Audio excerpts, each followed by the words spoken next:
नमस्कार मेरे साथियों, मेरे प्यारे बच्चों, जय हिंद।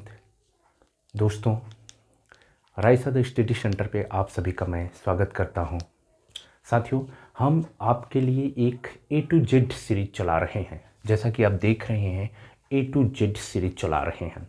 साथियों, इस सीरीज का मूल उद्देश्य आपकी जो आगामी परीक्षा है, स्पेशल यूपीपीसीएस या फिर यूपी से संबंधित जो एसआई है, पुलिस की वैकेंसी है, या आप पेट देने जा रहे हैं एसएससी, जो भी वैकेंसी है उसमें जीएस का जो पार्ट होता है उसको हम एक एक करके कवर करेंगे।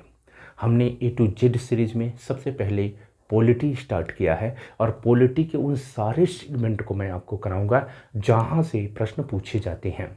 साथियों, ये मैं आपसे वादा करता हूं कि हर एक प्रश्न ए टू जेड सीरीज से आपके एग्जाम में फंसेंगे और वहाँ से आने के पूरे चांस हैं। तो मैं ये कहता हूँ, एक वीडियो मैंने बना दिया है। वो पहली वीडियो मेरी किस पे थी? पहली वीडियो मेरी थी कि संविधान सभा की जो प्रमुख समितियाँ थी उससे संबंधित थी, तो आप उसको जाके ज़रूर देख लेना, ए टू जेड सीरीज की। तो आज की जो मेरी क्लास है वो हम बात करेंगे प्रारूप समिति की। दोस्तों, जैसा कि मैंने आपसे कहा था कि मैं प्रारूप समिति में एक डिटेल वीडियो बनाऊंगा, क्योंकि यह संविधान सभा की सबसे महत्वपूर्ण समिति थी। जी दोस्तों, इसी समिति पे आज हम बात करेंगे। ठीक है, तो ये जो प्रारूप समिति थी, इसमें हमें ये जानने से पहले ये समझना होगा कि प्रारूप का अर्थ क्या होता है। ये जो प्रारूप है, प्रारूप की मीनिंग क्या होती है? साथियों, प्रारूप का इंग्लिश में इसको ड्राफ्ट कहते हैं। इंग्लिश में इसको क्या कहते हैं? ड्राफ्ट कहते हैं। और प्रारूप समिति को क्या कहते हैं? ड्राफ्टिंग कमेटी कहते हैं। प्रारूप को अन्य नाम से भी जाना जाता है, जैसे आप इसको क्या कहते हैं? मसौदा, सामान्य भाषा में हम कहते हैं मसौदा, या हम कहें प्रलेख तैयार करना, इस तरह से होता है। एक्चुअल में इसका मूल काम क्या था? प्रारूप समिति का इसका मूल काम था कि जो विभिन्न प्रकार की समितियाँ थी, चाहे संघ समिति हो, मैंने आपसे डिस्कस किया था, चाहे झंडा समिति हो, इसके अलावा चाहे मूल अधिकार समिति हो, अल्पसंख्यक समिति हो, या संचालन समिति हो, नियम समिति हो, तो इन तमाम समितियाँ जब अपनी अपनी एरिया में वर्क करके लाती थी, तो प्रारूप समिति का मूल काम था कि इस संविधान में किस चीज़ को कैसे रखा जाए, उसका कैसे प्रारूप तैयार किया जाए, उसका जो है मसौदा कैसे तैयार किया जाए, ड्राफ्टिंग कैसे की जाए, ये तमाम चीज़ें जो है ये प्रारूप समिति करती थी। तो प्रारूप समिति जो है, इससे संबंधित जितने भी क्वेश्चन, चाहे आपके यूपीपीसीएस में हो या अन्य स्टेट सिविल सर्विस में हो या आपके अदर एग्जाम में हो, यहाँ से प्रश्न पूछे जाते हैं और मैंने तमाम चीज़ों को कवर किया है। इससे बाहर कोई भी क्वेश्चन आपसे प्रारूप समिति से नहीं पूछा जाएगा। तो आप क्लास को अंत तक देखिएगा, ताकि प्रारूप समिति से संबंधित कोई भी सवाल अगर आपसे पूछा जाए तो आप उसे आसानी से सॉल्व कर सको। आइए देखते हैं। तो प्रारूप समिति के सबसे पहले बात, अगर हम सदस्य की बात करें तो प्रारूप समिति में कुल कितने सदस्य थे? 7 सदस्य थे अध्यक्ष के साथ, जिसमें एक अध्यक्ष थे और 6 इसके मूल सदस्य थे। तो अध्यक्ष इसके कौन थे?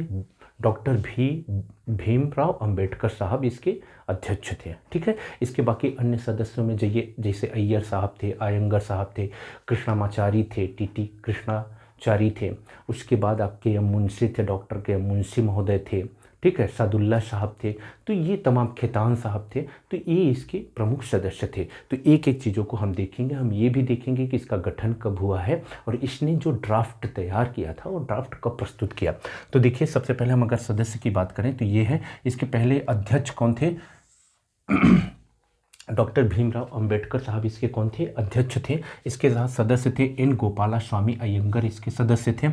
अल्लाद कृष्णा स्वामी अय्यर, ध्यान से देखना, अल्लाद कृष्णा स्वामी अय्यर भी इसके सदस्य थे। के एम मुंशी इसके सदस्य थे। इसके अलावा बी एल मित्र, ठीक है, बी एल मित्र इसके पहले सदस्य थे, लेकिन बाद में बी एल मित्र की जगह पे एन माधवा राव इसके सदस्य हुए। तो आपको दोनों को ध्यान में रखना है। यहाँ से प्रश्न कई बार पूछा गया है कि जो है बी एल मित्र के बाद किसको जो है सदस्य बनाया गया था प्रारूप समिति का?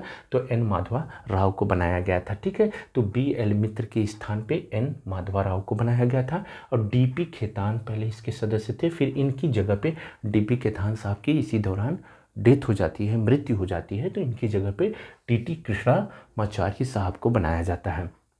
मोहम्मद सादुल्लाह साहब भी प्रारूप समिति के सदस्य थे। अगर हम प्रारूप समिति के गठन की बात करते हैं साथियों, तो इसका गठन कब है? 29 अगस्त 1947 को प्रारूप समिति का गठन किया गया था। तो ये स्टार का प्रश्न है। क्या है? स्टार का प्रश्न है। किसका प्रश्न है? स्टार का प्रश्न है। इसको आपको नोट डाउन करना है, क्योंकि इन सबसे प्रश्न पूछा जा चुका है कि प्रारूप समिति के अध्यक्ष कौन थे, ये प्रश्न पूछा जा चुका है, इसके सदस्यों को पूछा जा चुका है। और एक चीज़ और ध्यान में रखना है, अब क्या करता है कि पहले एक सदस्य के बारे में पूछता था कि प्रारूप समिति के निम्नलिखित में से कौन से सदस्य नहीं हैं, और अब क्या है, इनके कई नाम दे देता है कि निम्नलिखित में से प्रारूप समिति के सदस्य कौन कौन से हैं।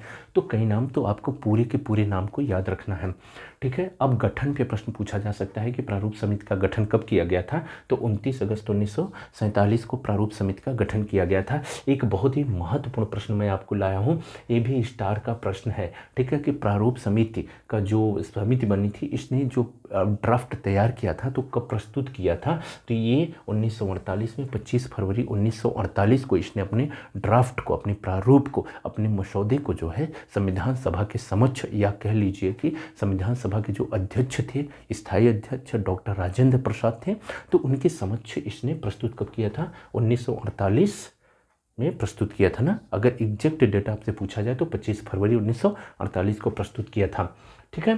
तो अंतिम रूप इस मसौदे को, ये जो ड्राफ्ट है उसको अंतिम रूप कब दिया गया? तो संविधान सभा के चौथे अधिवेशन में। इस बात को आपको याद रखना है कि संविधान सभा के चौथे अधिवेशन में, जो कि 15 नवंबर 1948 से 17 अक्टूबर 1949 के बीच चला गया था, तो उसमें जो है इस ड्राफ्टिंग कमेटी को प्रस्तुत किया गया था। तो इन तमाम बातों को आपको ध्यान में रखना है।